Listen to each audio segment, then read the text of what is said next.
I was serving dinner in my own house when my daughter Nicole shouted right in front of everyone, "I wish Mom would just leave already. She acts like she owns this place, and frankly, you're in the way. When are you going to realize nobody wants you here?" The entire table fell into a shocked silence for exactly 3 seconds before my son-in-law Kevin burst out laughing, applauding as if it were the funniest thing he'd ever heard in his life. My grandchildren, one 3-year-old Brandon and one 1-year-old Destiny, looked uncomfortable for a moment before they too started giggling nervously, following their parents' lead like they'd been trained to do. Real quick before I tell you what happened next, subscribe if you haven't already. I want to know where you're watching from, especially if you've ever been publicly humiliated by the children you sacrificed everything for. If you've ever felt invisible after decades of working yourself to the bone for a family that treats your home like a free hotel and your bank account like their personal ATM. This is how a 9-year-old mother who worked 42 years supporting an ungrateful family taught her daughter that respect isn't optional and that even the woman who gave you life has limits. It's about remembering who raised you alone when your father walked away, who worked double shifts so you could have tutors and a college education, who gave you $55,000 as a wedding gift while wearing the same 3 outfits for years. Let me back up, give you the whole picture. I felt my face burn with shame so intense it was like someone had slapped me across both cheeks in front of an audience. But I didn't say a word.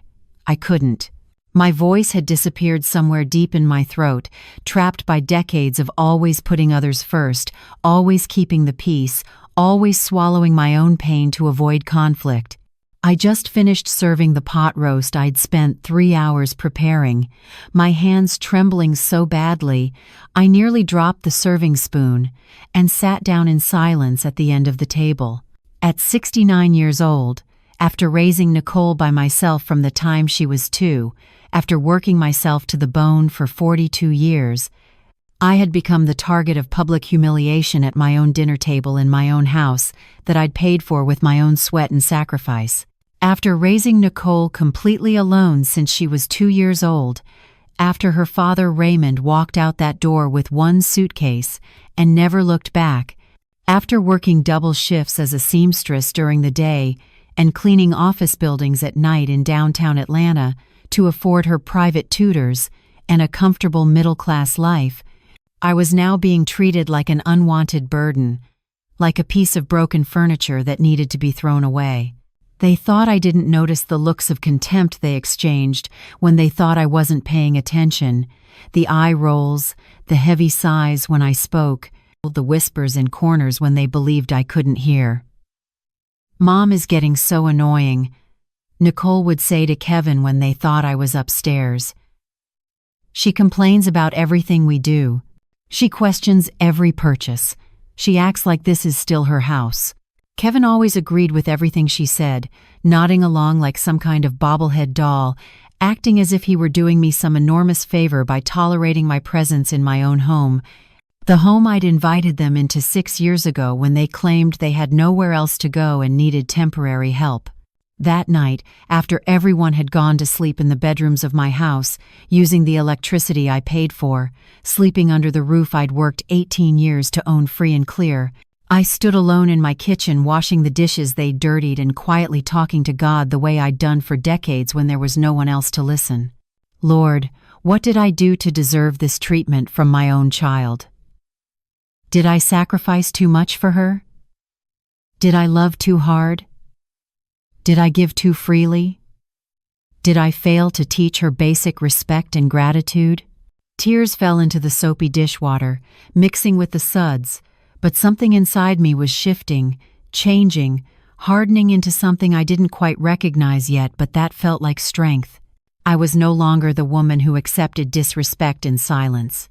I was no longer the woman who swallowed every insult with a smile and turned the other cheek until both cheeks were bruised and bleeding.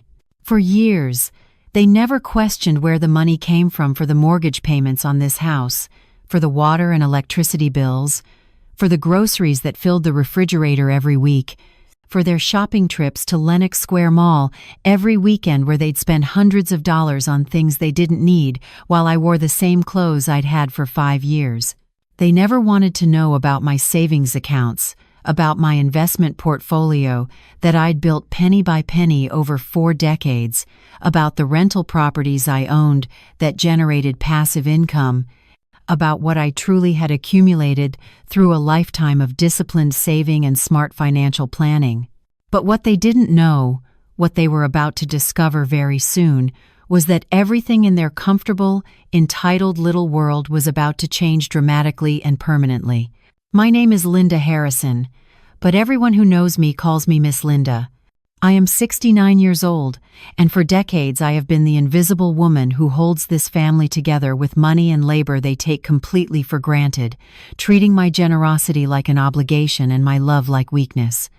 Nicole never had to worry about a single thing growing up because I was always there solving every problem, paying every bill, sacrificing my own needs and wants and dreams for hers, without ever asking for anything in return except basic respect, which apparently was too much to ask. When her father Raymond left us, she was barely 2 years old, too young to understand or remember him, too young to know that her entire world had collapsed in a single morning. He left on a Tuesday while I was at work, taking only one suitcase and leaving behind a mountain of debts that took me 7 long years to pay off completely, while also raising a toddler alone. We never heard from him again, not a phone call, not a letter, not a child support check, not even a birthday card for his daughter.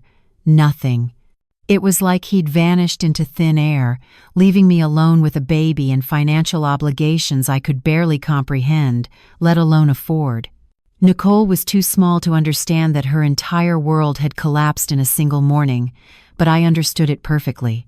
I understood that every dream I'd had for my own life, every plan I'd made for travel or education or a career beyond seamstress and janitor, every hope I'd nurtured about finding love again or building something for myself was now secondary, was now impossible, was now sacrificed on the altar of making sure my baby girl never felt the absence of her father, never felt poor, never felt less than any other child in Atlanta.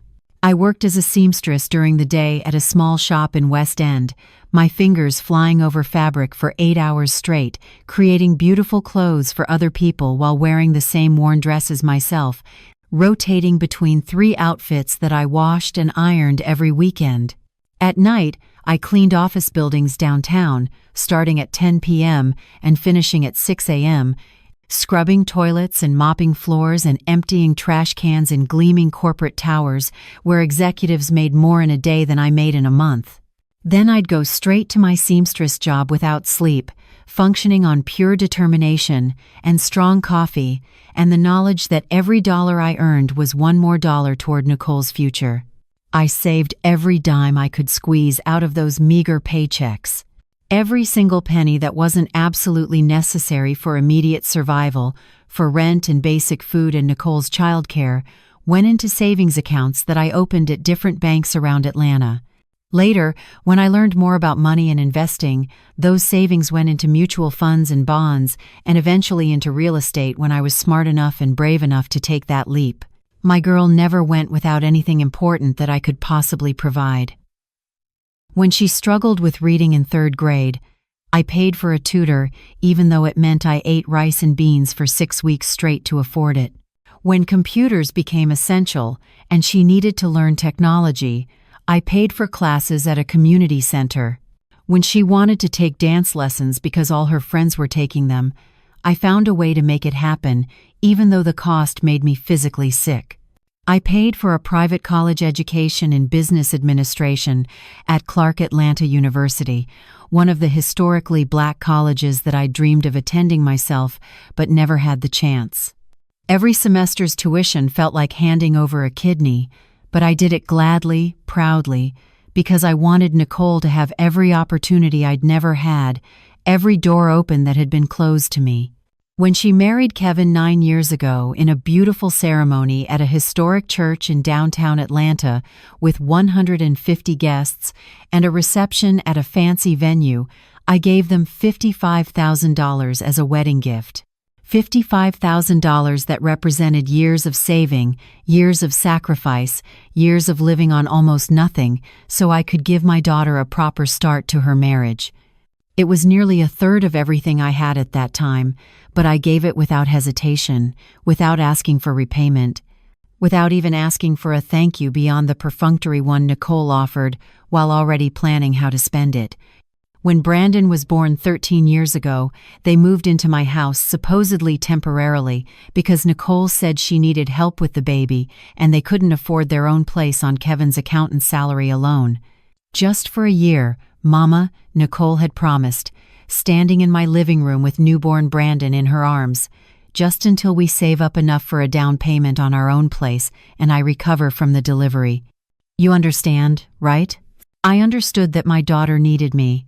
So I said yes immediately, ignoring the small voice in my head that whispered this was a mistake, that temporary had a way of becoming permanent with Nicole.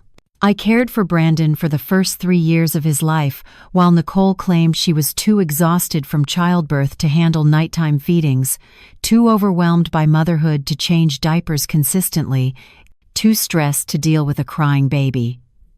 I was the one who walked the floors with Brandon at 0 inches the morning when he had colic, singing old gospel songs my own mother had sung to me. I was the one who changed his diapers a dozen times a day and gave him his bottles and rocked him to sleep. I was the one who taught him his first words and celebrated his first steps and spent hours reading to him from picture books. When Destiny arrived 2 years after Brandon, the pattern repeated itself exactly. Nicole was too tired, too busy, too overwhelmed, and once again I became the primary caregiver for a newborn who wasn't technically my responsibility, but who I loved fiercely nonetheless. I fed Destiny, changed her, sang to her, raised her through those crucial early years, while Nicole complained about how hard motherhood was, even though I was doing most of the actual work of mothering. I was always the woman who solved everything, who supported everyone, who sacrificed my own dreams and desires and needs for other people's comfort and convenience without ever asking what I wanted or needed in return.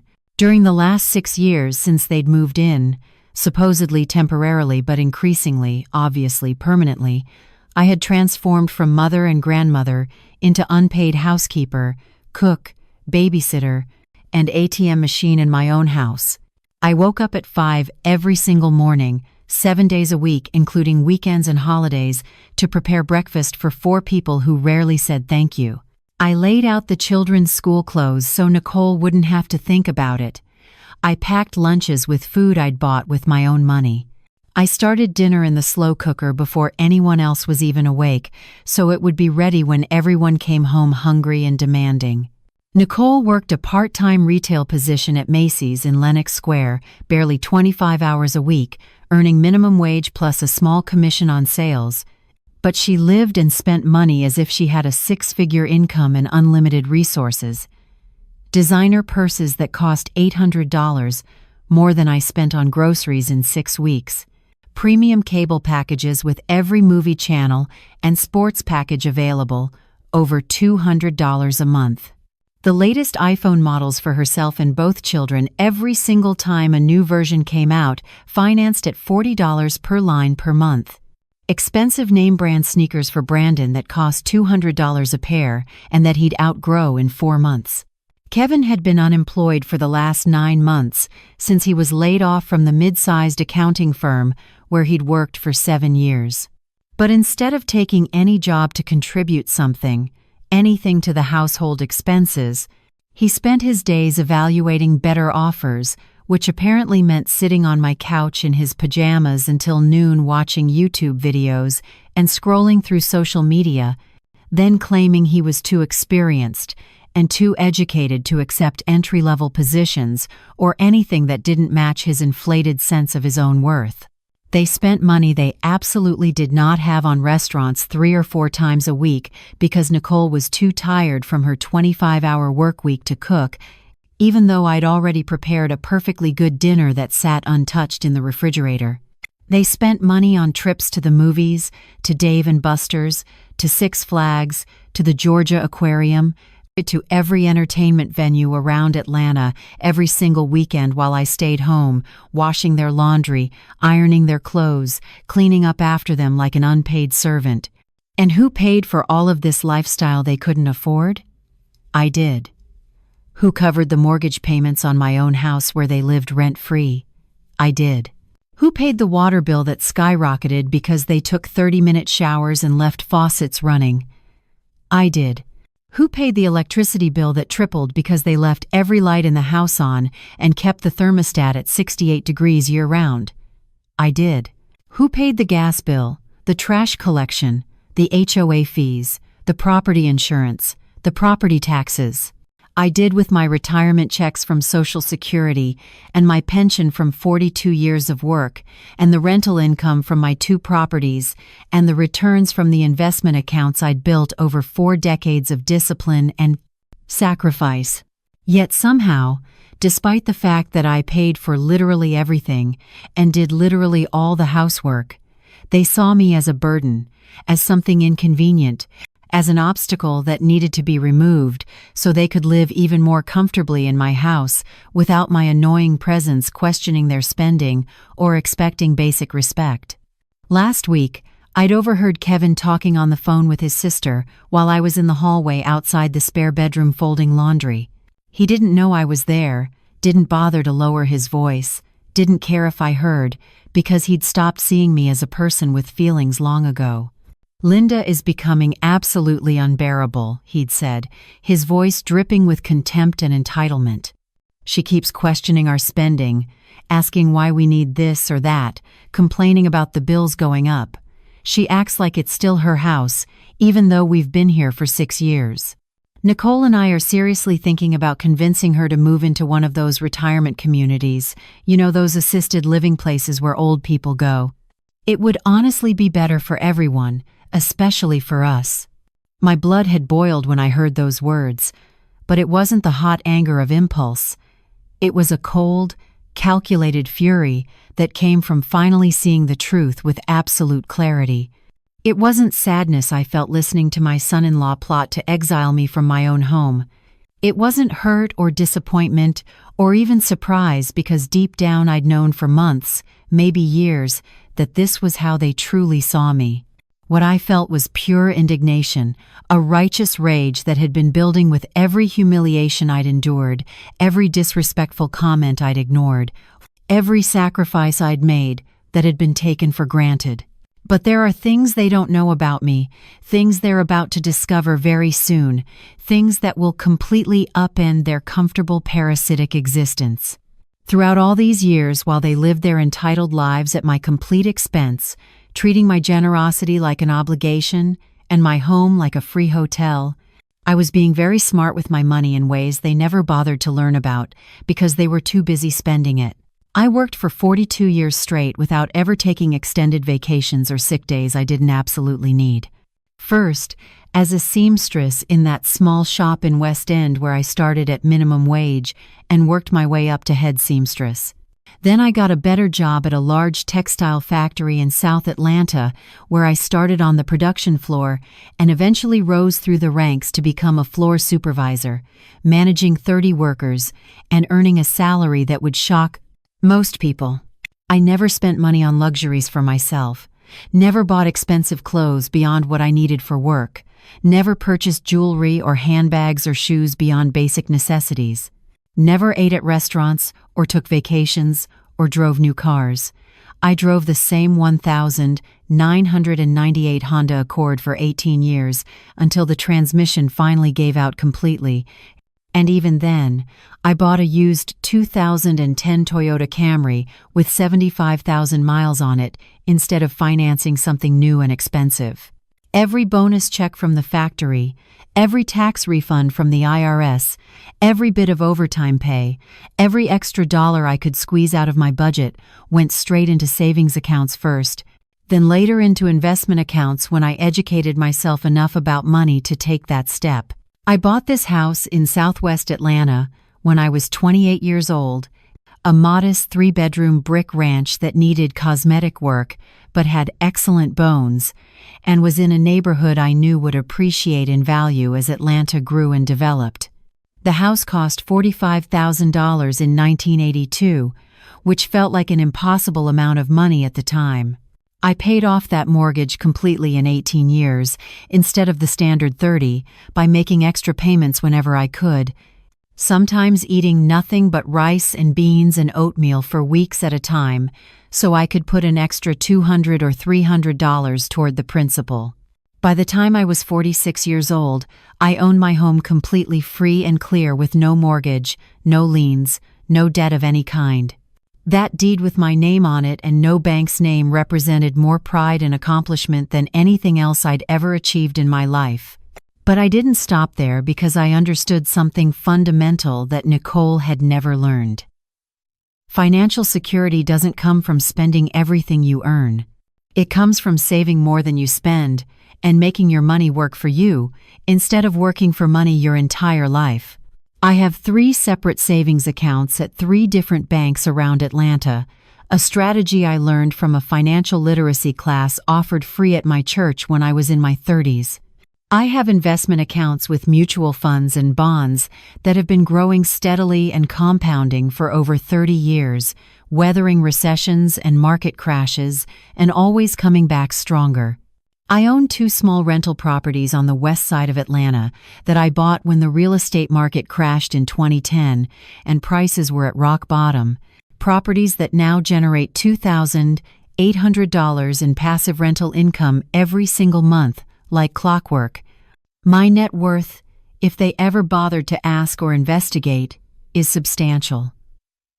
More substantial than my daughter and her lazy husband could possibly imagine in their wildest dreams. But they never asked about my finances because they assumed I was just some poor old woman living on a fixed income, scraping by on Social Security, with nothing of value beyond this house they'd decided should be theirs. The problem, the mistake I made for too many years, was that I got comfortable being generous. I got used to saying yes to every request. I got accustomed to giving and giving and giving without ever setting boundaries or expecting anything in return, not even basic gratitude or respect. When Nicole got married, I gave her that $55,000 without hesitation and without any expectation of repayment because I wanted her to start her marriage on solid financial footing. When the grandchildren were born, I bought everything they needed, from cribs to car seats to strollers to car seats to baby monitors to college savings bonds that I faithfully contributed to every month. Whenever anyone needed help with anything, financial or otherwise, I was always there immediately with my checkbook open and my time freely given and my own needs completely ignored. But generosity without boundaries, without reciprocity, without appreciation, eventually transforms into obligation in the minds of the people receiving it. And obligation without gratitude eventually transforms into entitlement. And entitlement without consequences eventually transforms into contempt. That's the progression I watched happen over 6 years, so gradual I didn't see it clearly until it was too late, until they'd gone from grateful recipients of temporary help to entitled permanent residents who saw me not as a generous mother and grandmother, but as an inconvenient obstacle to their complete comfort. Now they see me as that old useless woman taking up space in what they've decided is their house, like a piece of outdated furniture that's blocking the flow of their perfect life and needs to be removed to storage or thrown away entirely. They see me as someone who exists solely to serve them, to fund their lifestyle, to make their lives comfortable, while my own needs and dignity are completely disregarded and trampled. The night after that humiliating dinner, when Nicole shouted those cruel words at me in front of everyone, when my own daughter told me to my face that nobody wanted me in my own home, something definitively broke inside me. Not cracked or damaged, but completely shattered beyond any possibility of repair. I stayed awake until 3:00 the morning thinking about every sacrifice I'd made over the past 47 years. Every time I'd worked a double shift when I was sick with the flu because missing work meant missing money that Nicole needed for something. Every time I'd kept quiet when they disrespected me because I didn't want to cause family conflict or make anyone uncomfortable. Every time I'd put their needs and wants and desires before my own health, my own happiness, my own basic human dignity and self-respect. 47 years of raising Nicole completely alone after Raymond abandoned us without a backward glance. 12 years of paying for her college education at Clark Atlanta University, every tuition bill, every textbook, every fee, every expense. 6 years of supporting her, her unemployed husband, and their 2 children in my house rent-free, while they treated me like an unpaid servant and a human ATM machine, and this was my reward. Public humiliation, contempt. Plans to exile me to a nursing home so they could have my house entirely to themselves without my inconvenient presence. This morning, I woke up different, not with sadness or hurt or the crushing weight of betrayal, but with a crystal clarity I hadn't felt in years, maybe decades. I got up at my usual 5 a.m., but instead of rushing to make breakfast for 4 ungrateful people, I made coffee only for myself. I sat alone at my kitchen table in the quiet darkness before dawn, and I pulled out my old notebook from the drawer where I kept it hidden, the one where I tracked all my finances in my own handwriting because I'd never fully trusted computers with my most important information.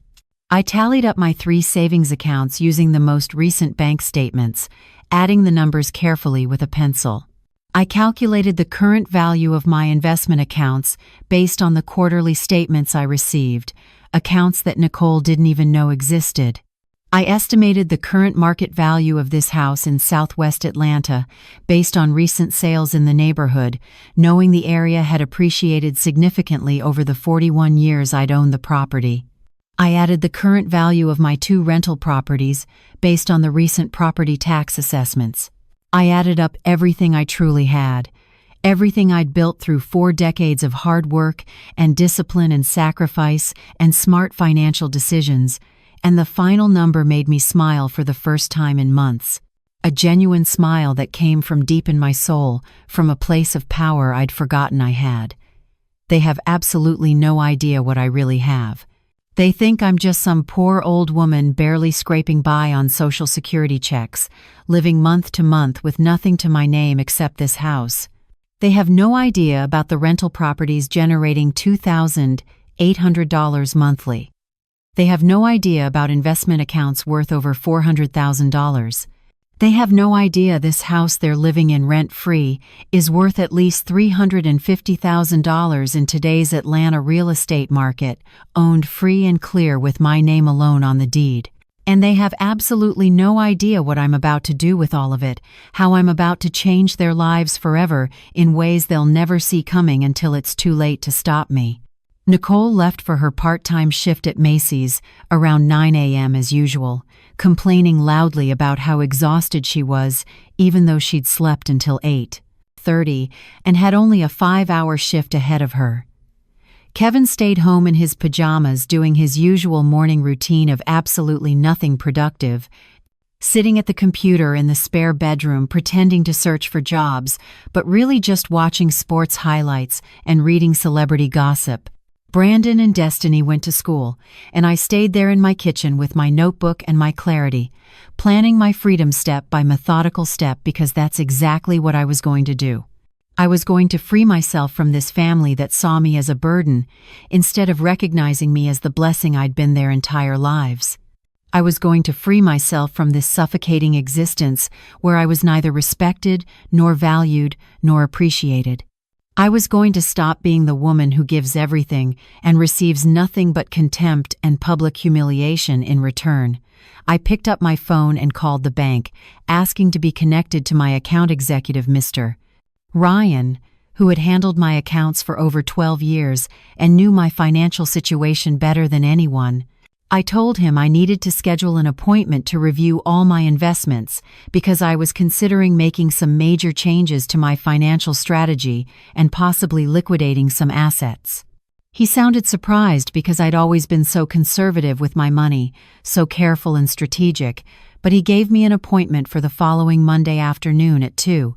I also called my cousin Martha, the only family member besides Nicole who truly cared about me, who'd been telling me for the past 3 years that Nicole was taking advantage of me and that I needed to set boundaries before it destroyed me completely.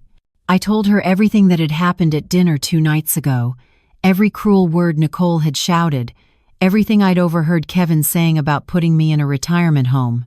Martha was absolutely furious, her voice shaking with rage on my behalf in a way that felt validating and empowering. "You pack your things and come stay with me right now," she demanded. "Today. This minute. Don't spend another night in that house being disrespected by those ungrateful people." But I told her I had a better plan, a plan that would teach them lessons they desperately needed to learn, and that I would need her help very soon but not quite yet. Then I called attorney David Lewis, the same lawyer who'd handled the closings when I bought my rental properties back in 2010, and who I trusted completely with sensitive matters. I explained that I needed to update my will urgently because my family situation had changed dramatically, and I needed to make sure my assets would go where I wanted them to go, not automatically to people who'd shown me nothing but disrespect and contempt. He said he could see me on Tuesday morning at 10 and that he'd start preparing the paperwork immediately. I also started searching online for small one-bedroom apartments to rent in different Atlanta neighborhoods, places far away from Southwest Atlanta where I could start completely over with a clean slate. I looked at listings in Midtown near Piedmont Park, in Virginia Highland, with its walkable streets and coffee shops, in Decatur with its charming downtown square. I wasn't looking for anything fancy or expensive, just a small clean space with good natural light, maybe a balcony where I could have some plants and watch the world go by. A place that would be entirely mine, where no one could disrespect me, or take me for granted, or treat me like a servant in my own home. Because that's exactly what I was going to do. I was going to start over from scratch. At 69 years old, I was going to show them that I wasn't the helpless, dependent old lady they thought I was. I was going to teach them what it really means to lose someone who loves you unconditionally. I was going to show them what life looks like without the woman who always solved every problem and paid every bill and sacrificed everything for them. For the rest of that week, I watched them with completely new eyes, seeing them clearly for the first time without the distorting lens of maternal love and obligation clouding my vision. Kevin woke up late every single morning between 10 and 11, shuffled to the kitchen in his pajamas to make himself cereal because I'd stopped preparing breakfast, sat at the computer, pretending to job search for maybe an hour, ate lunch that he scrounged from the refrigerator, watched television, or played video games all afternoon, ate the dinner I still cooked because I had to eat something too, watched more television, and went to bed around midnight. A completely useless existence funded entirely by my money.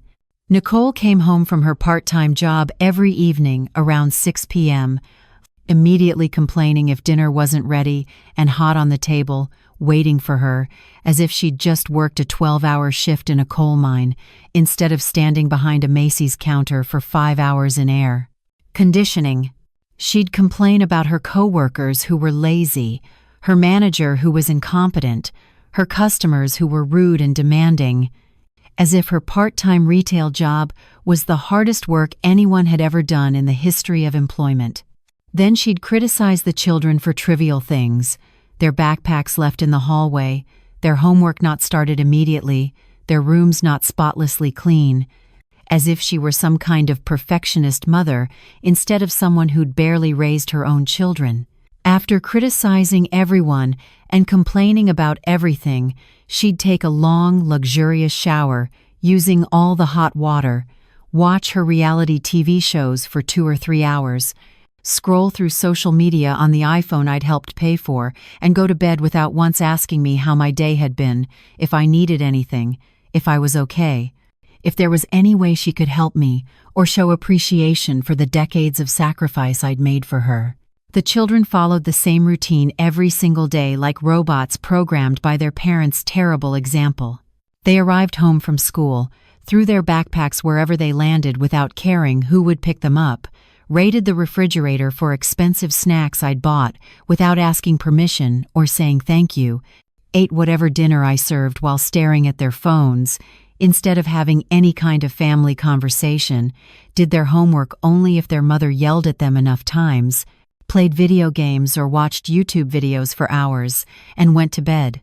Not once did either Brandon or Destiny offer to help with dishes or laundry or any household chore. Not once did they show any appreciation for the grandmother who'd raised them for the first years of their lives while their parents were too busy or too tired or too selfish to do it themselves. On Monday afternoon, I went to the bank to meet with Mr. Ryan in his small office with its framed family photos and certificates of achievement on the walls.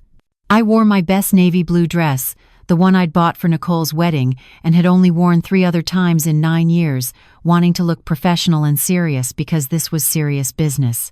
Mr.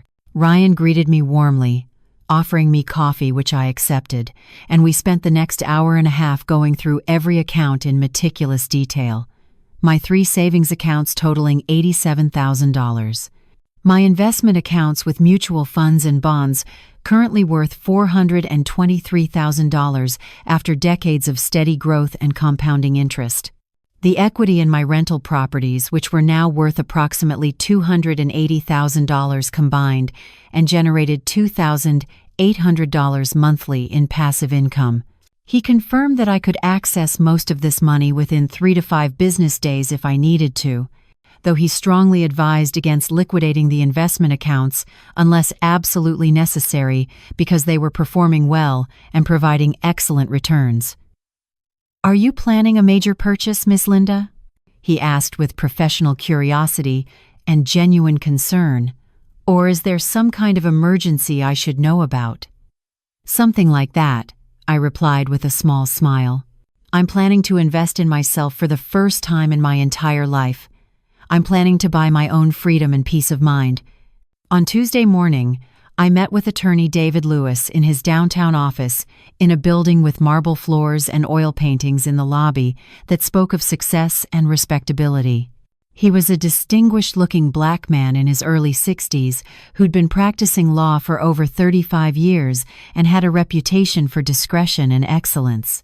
I explained my situation to him in complete detail, holding nothing back. Every detail of how my daughter and her family had been treating me. The cruel words shouted at dinner. The plan I'd overheard to put me in a retirement home. The years of financial and emotional exploitation disguised as family helping family. David listened carefully, taking detailed notes on a yellow legal pad, his expression growing more serious and concerned with every detail I shared. "Miss Linda, what you're describing is textbook elder abuse," he said when I'd finished. "Financial exploitation combined with emotional and psychological abuse. You would have very strong grounds for legal action if you wanted to pursue that route through the courts." But I shook my head firmly because that wasn't what I wanted. I didn't want to take them to court or create a public scandal or destroy my daughter's reputation. I just wanted my freedom and my dignity back. I just wanted to be treated like a human being instead of an ATM machine and unpaid servant. "I want to change my will completely," I told him with absolute certainty. "I want to make sure that if anything happens to me, my assets go exactly where I choose them to go, not automatically to people who've shown me nothing but disrespect and contempt for years." We spent the next 2.5 hours drafting an entirely new will that reflected my values and my wishes. I decided to leave my house to a non-profit organization in Atlanta that helped elderly women escape situations of domestic abuse and financial exploitation, women exactly like me who'd spent their lives giving to ungrateful families. My investment accounts and the proceeds from selling my rental properties would go to an educational scholarship fund for children from working-class families who wanted to attend college but couldn't afford it. Kids like Nicole had been before I paid for everything she ever needed or wanted. Nicole would receive something because she was still my daughter, and I still loved her despite everything, but not everything, not the fortune she probably assumed was automatically hers by right of birth. She would receive $50,000, almost exactly what I'd given her as a wedding gift, enough to acknowledge our relationship but not enough to fund her entitled lifestyle indefinitely.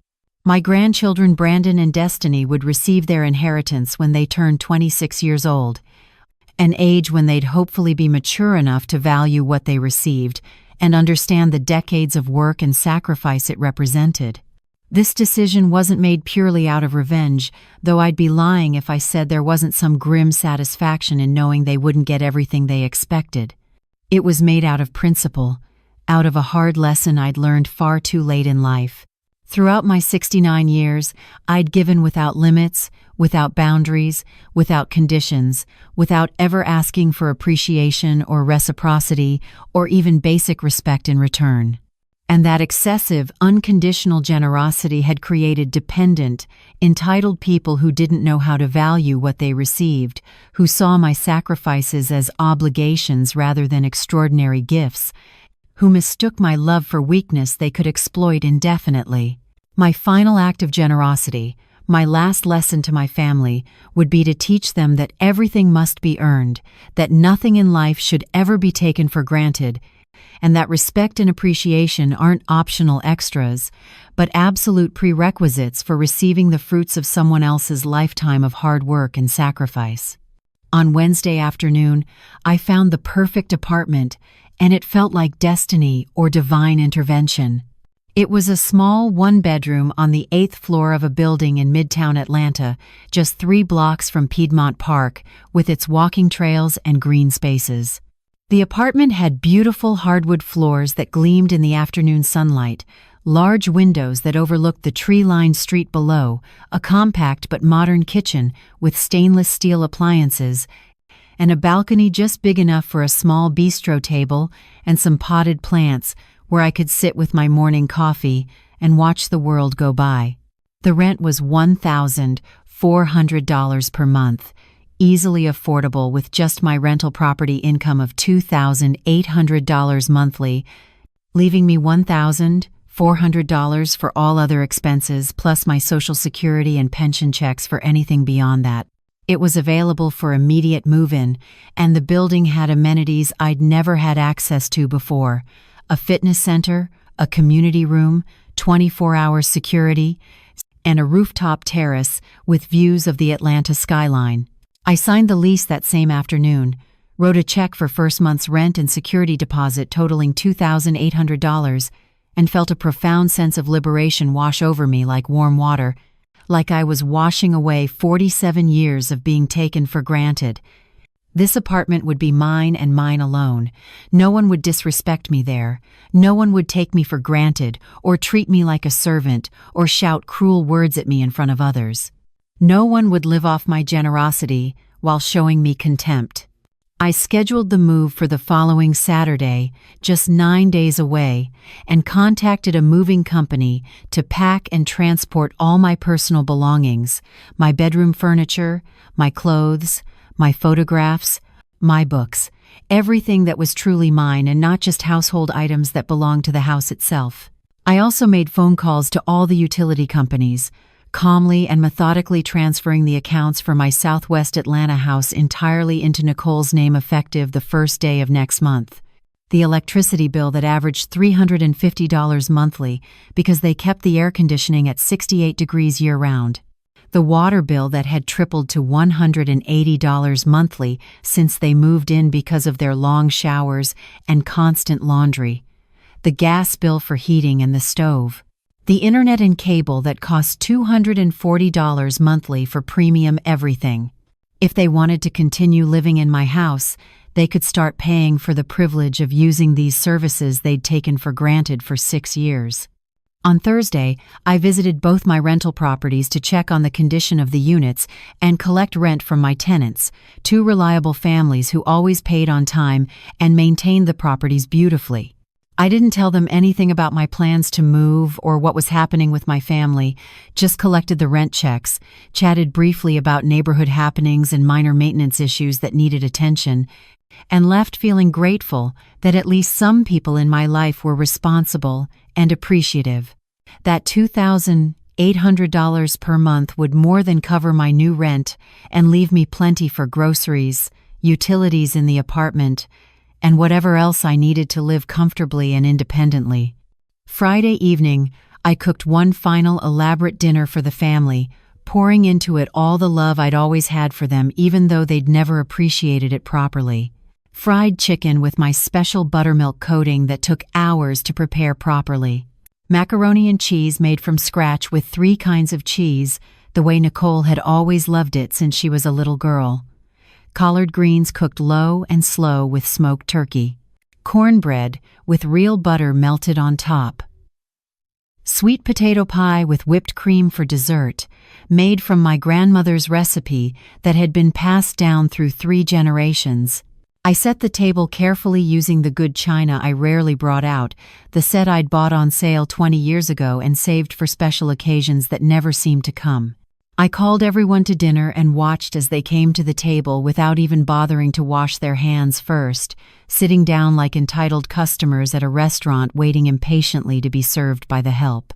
I served each plate personally, giving generous portions of everything, making sure Brandon got the crispy chicken pieces he preferred, and Destiny got extra macaroni and cheese because she always asked for seconds.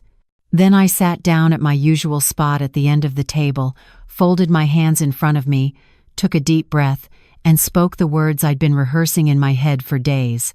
"I have an announcement to make that's going to affect all of you," I said quietly but firmly, my voice steady despite my racing heart. Kevin looked up from his phone with visible annoyance, as if I were interrupting something far more important than family dinner. Nicole sighed dramatically like I was about to complain about something trivial again. Brandon and Destiny didn't even look up from their plates, already shoveling food into their mouths without a word of thanks or appreciation. "I'm moving out tomorrow morning," I continued, watching their faces carefully.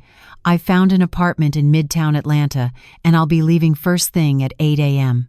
The movers will be here to pack my personal belongings and furniture from my bedroom. Everything will be gone by noon." The silence that followed was so complete and absolute. I could hear the refrigerator humming in the kitchen, could hear a car passing on the street outside, could hear my own heartbeat pounding in my ears. Nicole's fork stopped halfway to her mouth, suspended in midair, a piece of chicken balanced precariously on the tines. Kevin's eyes widened in shock, his mouth actually falling open in a way that would have been comical if the situation weren't so serious. Even Brandon and Destiny looked up from their plates, confusion written clearly across their young faces. "What do you mean you're moving out?" Nicole asked, her voice rising sharply in pitch and volume. "This is your house. You can't just leave. Where would you even go?" "I just told you where I'm going," I replied calmly, feeling stronger and more certain with every word. "I've rented a 1-bedroom apartment in Midtown. I've already signed the lease and paid the deposit. I'm leaving tomorrow morning, and I won't be coming back." "But why?" Nicole demanded, setting her fork down with a clatter, her face flushing red. "This doesn't make any sense. You're being completely irrational." "Am I?" I asked, looking directly at my daughter with eyes that had finally been opened. "Is it irrational to leave a home where I'm publicly humiliated at my own dinner table? Is it irrational to move away from people who shout that nobody wants me here? Is it irrational to choose peace and respect over contempt and exploitation?" Nicole's face went pale as the realization hit her that I'd heard every word she'd shouted 3 nights ago, that I remembered it all perfectly, that those cruel words had consequences she'd never imagined. "Mama, I didn't mean it like that," she said quickly, her voice taking on that whining, pleading tone she'd used since childhood when she wanted something or was trying to get out of trouble. "I was just frustrated that night. You know how stressful things have been for us with Kevin being out of work and the bills piling up. I didn't really mean those things I said. You're overreacting to one bad moment." "One bad moment?" I repeated, feeling anger rise in my chest like a physical force. "Nicole, this hasn't been one bad moment. This has been 6 years of watching you treat me like an unpaid servant in my own home. 6 years of paying every single bill while you spend money you don't have on things you don't need. 6 years of cooking and cleaning and doing laundry for 4 people who never say thank you. And you think I'm overreacting because I finally heard you say out loud what you've been thinking for years, that nobody wants me here? But where are we supposed to go? Kevin interjected, his voice taking on an edge of panic as reality started to sink in. We can't afford our own place right now. You know I'm still looking for the right position. We have children to think about. You can't just abandon your own grandchildren. I'm not abandoning anyone, I said firmly, my voice not wavering despite the trembling I felt inside. I'm choosing myself for the first time in 47 years. There's a significant difference. You're all adults, or at least you should be. Nicole, you're 47 years old. Kevin, you're 48. It's time you figured out how to support yourselves and your children without using me as a permanent crutch. How are we supposed to pay for this house without you? Nicole asked, tears starting to form in her eyes, though I suspected they were tears of panic and self-interest rather than genuine remorse or love. The bills alone are impossible. We can't afford all of this on my part-time salary. Then maybe it's time for both of you to get full-time jobs, I suggested, my voice calm but unyielding. Kevin, there are dozens of job openings in Atlanta right now. Amazon is hiring warehouse workers. Target is hiring. Kroger is hiring. McDonald's is always hiring. There are plenty of jobs available if you're actually willing to work instead of holding out for some perfect position that matches your inflated sense of your own importance. Those jobs are beneath me, Kevin said, his face reddening with indignation. I have an accounting degree. I have 7 years of experience in corporate finance. I'm not going to work at a warehouse or a fast food restaurant like some high school dropout. Then I guess you'll be homeless, I said simply, and the shocked look on his face told me he'd never imagined I could be this direct, this unyielding, this willing to let them face the consequences of their own choices. Because pride doesn't pay rent. Pride doesn't put food on the table. Pride doesn't keep the electricity on. This is insane, Nicole said, standing up from the table, her chair scraping loudly against the floor. You're having some kind of breakdown. This isn't like you at all. Maybe we should call your doctor or something. Old people sometimes get confused or have mental health issues that need treatment. I'm not confused, I said, looking directly at my daughter with more clarity than I'd had in decades. I'm finally seeing things exactly as they are instead of how I wanted them to be. I spent 47 years raising you alone. I worked 2 jobs for years to give you everything you needed. I paid for your entire college education. I gave you $55,000 as a wedding gift. I let you move in here 6 years ago when you said it would be temporary. I've supported you and Kevin and your children completely, paying every bill, cooking every meal, doing all the housework while being treated with nothing but contempt. We don't treat you with contempt, Nicole protested weakly, but we both knew it was a lie. You do, I said quietly. You stood in this very room 3 nights ago and shouted that I should leave, that I act like I own this place when I literally do own it, that nobody wants me here. Kevin has been planning with his sister to put me in a retirement home so you can have my house to yourselves. You've been treating me like a burden instead of recognizing that I'm the only reason you have a roof over your heads and food in your mouths. I'm leaving you this house, I continued, sliding an envelope across the table toward Nicole. Inside are the deed transfer documents. I'm signing the house over to you completely. It's paid off, no mortgage, but you'll be responsible for all expenses from now on. Property taxes of about $4,200 a year. Insurance of about $1,500 annually. Utilities that run about $800 per month total based on how you've been using them. That's roughly $1,150 per month in expenses, not counting food, phones, cable, internet, or anything else. Nicole opened the envelope with trembling hands and stared at the legal documents inside, her face going even paler as the reality of actual financial responsibility hit her. "You're really giving us the house?" she asked, her voice uncertain, caught between hope that she was getting something valuable and fear of the responsibilities that came with it. "I'm giving you the responsibility of the house," I corrected firmly. "What you do with it is entirely up to you. You can keep it if you can afford to maintain it properly. You can sell it and use the money to start over somewhere cheaper. You can figure out your own lives for once, instead of depending on me to solve every problem and pay every bill." "But Mama, we need you," Nicole said, and finally the tears seemed genuine, flowing freely down her cheeks. "Please don't go. I'm sorry for what I said. I'm sorry for taking you for granted. We'll do better. I promise we'll treat you better. Just please don't leave us."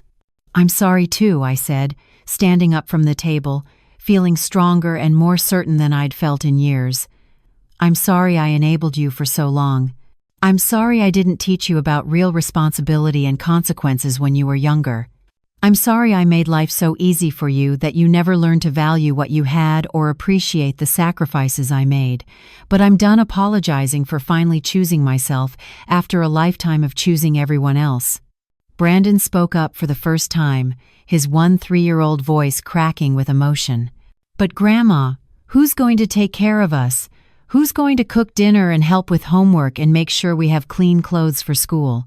"Your parents will take care of you," I said, looking at my grandson with genuine sadness because he'd been raised to believe that grandmothers exist to be used.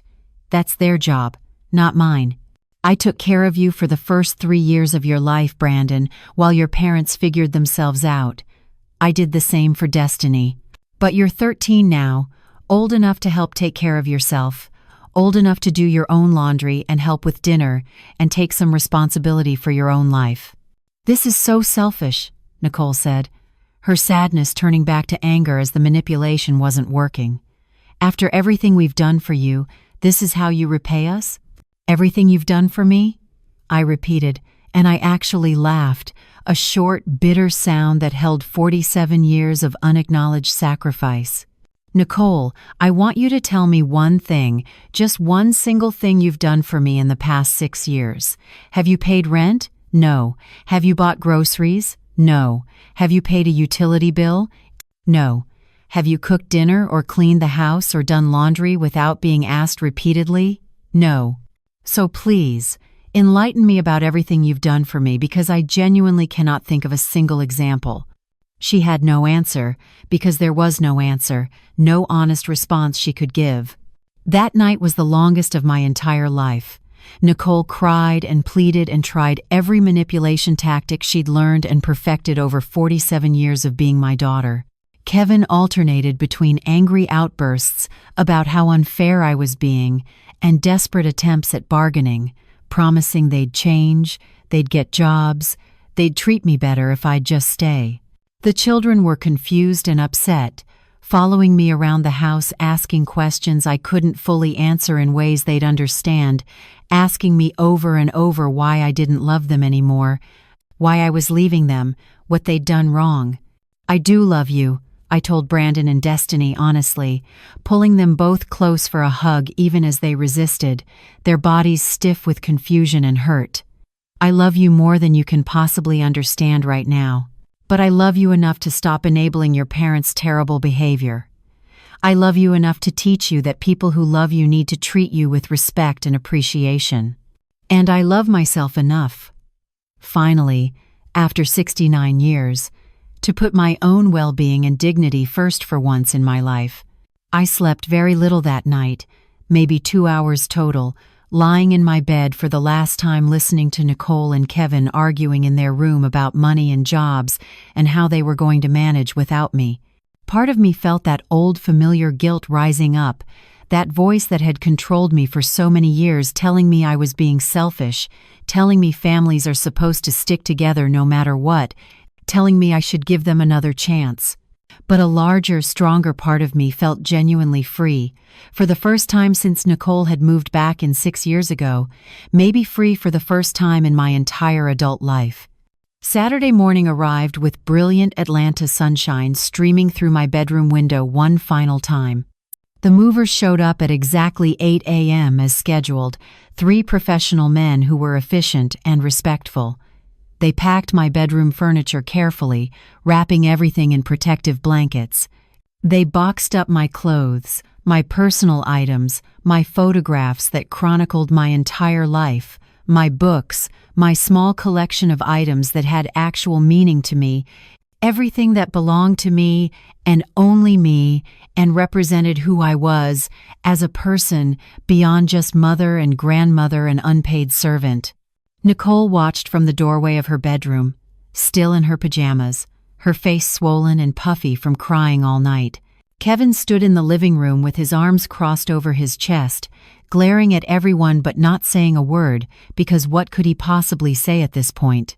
The children sat together on the couch looking bewildered and lost as their grandmother's entire life was systematically packed into boxes and loaded onto a truck, watching their comfortable world crumble in real time. It took exactly 4 hours to pack everything. I supervised carefully, making sure the movers understood precisely what was mine and what belonged to the house itself. I left all the furniture in the common areas, the living room couch and chairs I'd bought 15 years ago, the dining table and chairs where we'd had so many meals, the kitchen appliances that came with the house. I wasn't trying to leave them with nothing. I was simply taking what belonged to me and removing myself from a situation that had become toxic and unbearable. Before I walked out that door for the last time, I sat down with Nicole one final time at the kitchen table where I'd served thousands of meals, had countless conversations, solved innumerable problems, and quietly sacrificed so much of myself. I meant what I said last night, I told her, my voice gentle but absolutely firm. The house is yours. The deed transfer documents are on the counter with my lawyer's business card. You'll need to sign them and file them at the county courthouse. But from this day forward, you're responsible for everything. Every bill, every repair, every expense. What you do with it is your choice.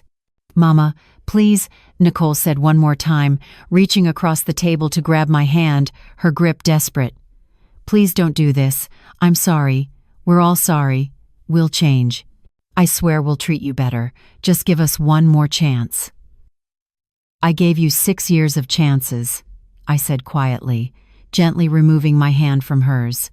I gave you 47 years of unconditional love and support and sacrifice. But there's a limit to everything, even a mother's love, even after raising you completely alone, even after giving you everything I had. You crossed that limit when you stood in my house and told me nobody wanted me there. Some words can't be taken back. Some damage can't be undone. Will we ever see you again? She asked, tears streaming down her face, and for the first time I saw genuine fear there, genuine understanding that she'd destroyed something irreplaceable. I don't know, I answered honestly. That depends on you. On whether you actually change, or whether this is just temporary remorse because you're losing your free ride.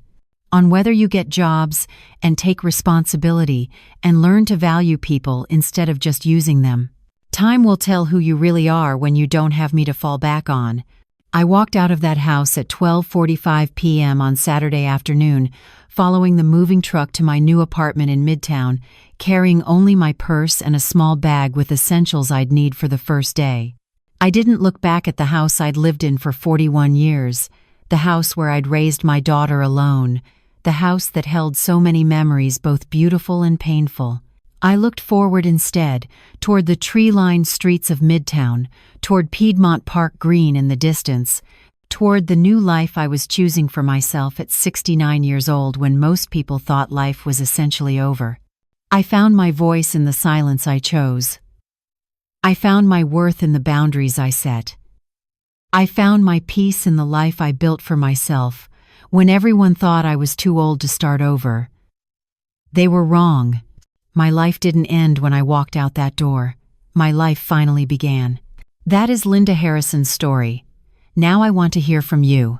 Where are you watching this from? What city? What country? Drop it in the comments below. I love seeing our global community come together over these powerful stories about mothers who finally chose themselves, about daughters who learned respect the hard way, and about families that had to lose everything to appreciate what they had. Real question. If you were Linda, what would you have done when your daughter Nicole shouted, "I wish Mom would just leave already"? Nobody wants you here right in front of everyone at your own dinner table in your own house. Would you have left immediately like she did? Would you have confronted her right there? Or would you have handled it differently? Tell me in the comments, because I genuinely want to know how you would respond to that level of public humiliation after 47 years of sacrifice. Hit that like button if this story made you feel something deep in your soul. Share it if you know someone who's being taken for granted by their own adult children, someone who's working themselves to exhaustion while their family lives rent-free and contributes nothing. Someone who's cooking and cleaning and paying all the bills while being treated like an inconvenience. Someone who needs to hear that it's okay, it's necessary, it's healthy to finally choose yourself after decades of choosing everyone else first.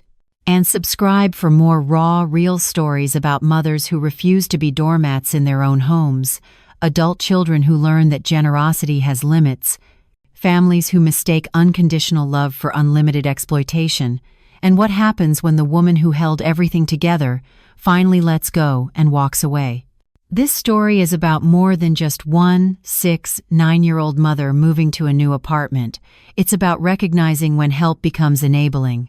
It's about understanding that you can love your family deeply and still set firm boundaries.